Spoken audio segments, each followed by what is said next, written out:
The ovulation test. Ah, what a misleading name. You'd expect you're ovulating, right? When it's positive. Wrong.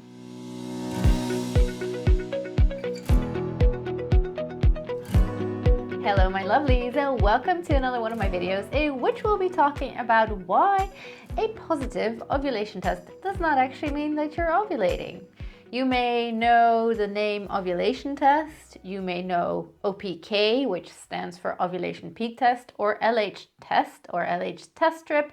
It's all the same thing. Honestly, ovulation test is probably the most misleading name. If you're talking about an LH test, that's not so misleading. It doesn't say anything except what it does. It measures LH, luteinizing hormone, which measures the hormone that triggers ovulation. Then you have the OPK, ovulation peak test. That is a little less misleading because it tells you there's a peak in your fertility going on.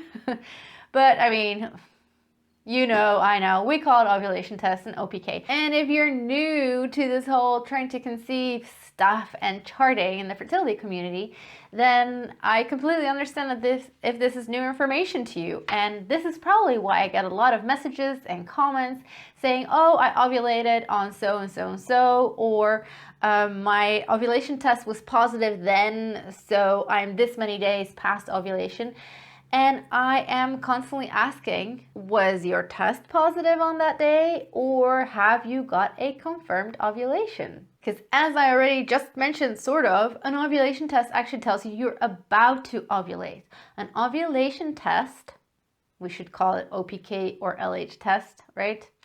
It measures LH, as I just said, luteinizing hormone, and that is the hormone that peaks right before ovulation. That's the hormone that tells your ovary to release an egg. And it's a good thing that that is what it measures, because right before ovulation is the best time to make love, because the sperm needs some time to actually swim up to the egg.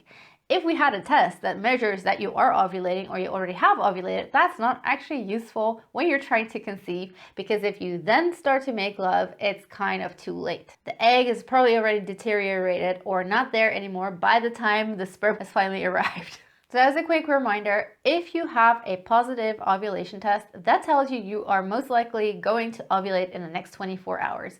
And the extremes are more like the next 6 hours or the next 72 hours. So if you're listening to this and thinking, hang on, I have been trying to conceive for months and I do get positive ovulation tests, but no baby. Or you keep getting positive ovulation tests on and off, or several in a row, or a couple in the cycle, and then later on again, and no baby, but you aren't charting yet, this is your moment. You can learn how to chart your cycle and take your temperature to confirm if you are actually ovulating with my free Basics to Fertility Charting course, which I will link in the description down below. And if you are interested in the topic of ovulation, for example, why several positive ovulation tests in a cycle could be an indication of PCOS, then make sure to click on the playlist on your screen right now. And in the meantime, see you in the next video. Bye.